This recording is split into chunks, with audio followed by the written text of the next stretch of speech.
If you're like me and you grew up in the 90s and you like cars, you probably not only just remember the legendary cars of our childhood, but also the legendary engines that powered them too. The Skyline GTR had the fabled RB26 DETT. The C5 Corvette had the brutish LS1. And the E46 M3, well, it had this. The BMW S54 B32. The last ever naturally aspirated inline 6 produced by BMW's motorsport division. But is it worth your time and money? Let's talk about that. Welcome to Power Rankings.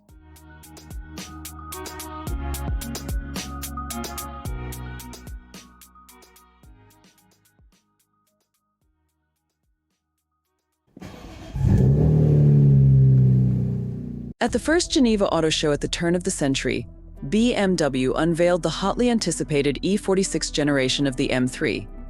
Powering this balanced chassis was an equally refined, all-new 3.2-liter inline-six, dubbed the S54. Despite being marketed as being a high-performance version of the pedestrian M54, the S54 was a completely different animal, as it is the final evolution of the S50 from the early 90s. Developed by BMW's motorsports division, highlights of the S54 include an iron block, 11.5:1 compression ratio, individual throttle bodies, and a semi-dry sump oiling system, among other advancements. All of these engineering marvels coalesce to develop more than 100 horsepower per liter, which is an engineering triumph for a naturally aspirated engine. After its impressive tour of service across 4 different models in 11 years, the S54 had no direct successor, truly cementing the exclusivity of this legendary engine.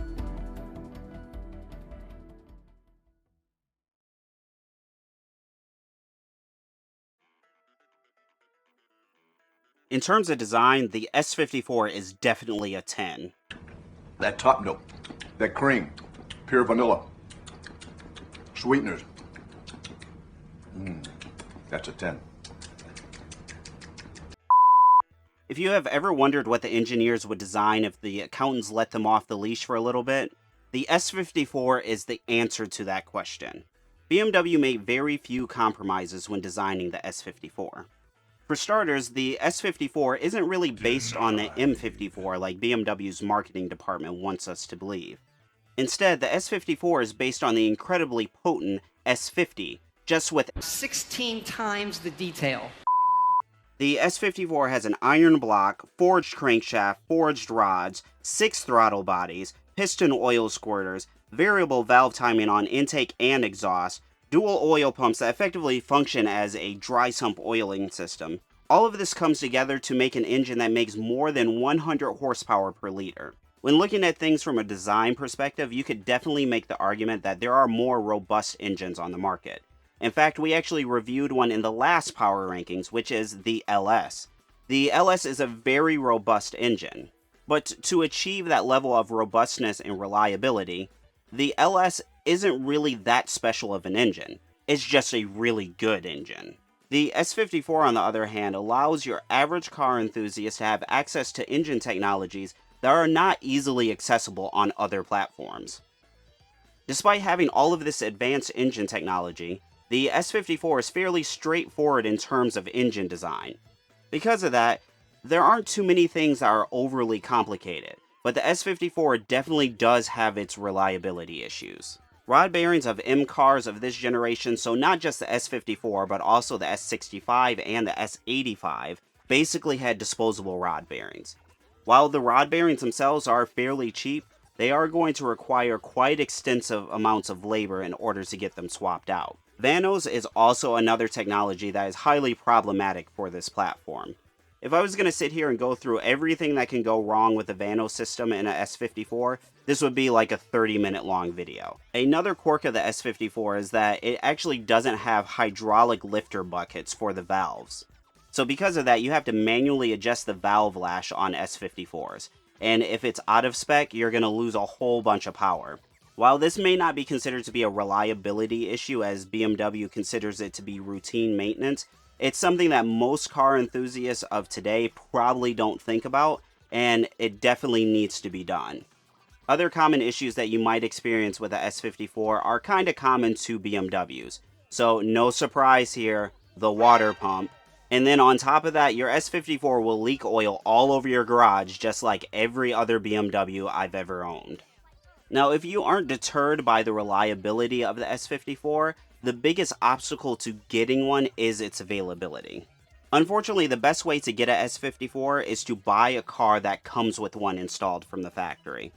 Even if you are trying to swap an S54, your best option is to buy a donor car. The S54 was only really available in about 4 different models over the course of about 11 years, and according to BMW blog, they estimate that only about 100,000 of them were made worldwide. And so because of that, the S54 will never really enjoy the same level of availability that engines like the 2J or the LS or the Honda K-Series has. In terms of availability for replacement parts, OEM options are still available from the dealership and from options like FCP Euro and ECS tuning. S54s also have a decent aftermarket, so if you're like me and you're not really afraid to venture into the aftermarket realm, there's plenty of options there to replace and upgrade parts. Speaking of upgrades, to be honest, even as an S54 owner, the tuning potential of the S54 is average at best. As I mentioned in the design section, BMW, they left very little on the table in terms of performance potential. So for your average car enthusiast, if you want to get more power out of your S54, there's really only 2 main routes to do that. You're either going to have to go full bolt-on or forced induction. Full bolt-on basically involves having a real cold air intake, headers, full exhaust, and remapping the ECU. And doing all of this, typically you'll net between 50 to 100 more horsepower.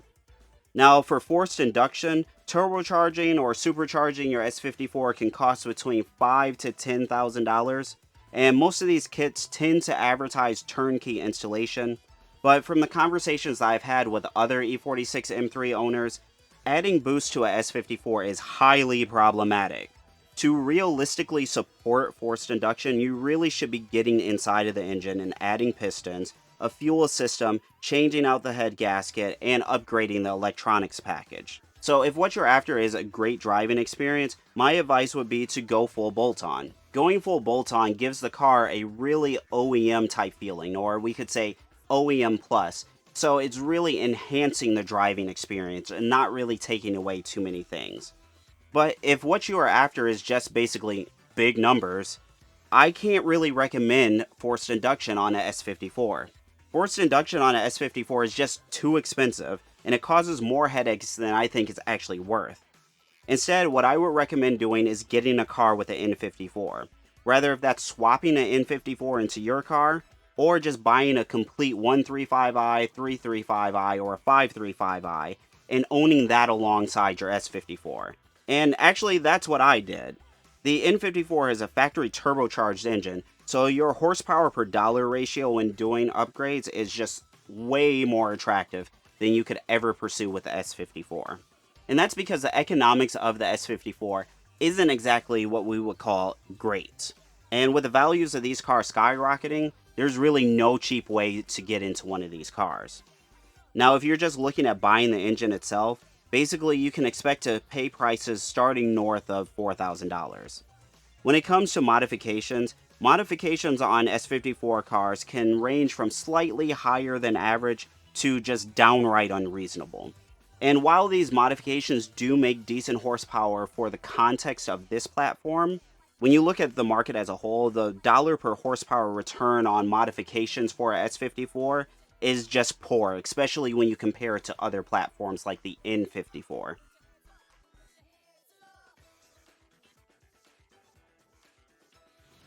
So before everybody loses their mind and goes nuclear in the comments, I get it. The S54 is a legendary engine, and it's one of my personal favorite engines. Top 5, in fact. But just because I like this engine doesn't mean that it's the best engine for all car enthusiasts. The point of our is it worth it ranking system isn't to say that this is the most powerful engine you should buy or this is the most unique engine you can buy, but rather, what is the best engine for your average car enthusiast? That being said, the S54 scored 26, which means that this engine is definitely worth your time and money. Even after 24 years later, the design of the S54 is absolutely bananas. But the difficulties of finding a S54 and then the subsequent difficulties of maintaining this engine is really what limits this engine from moving into that highly recommended category. But even with all of that considered, if given the opportunity to buy another S54, I'd buy one in a heartbeat.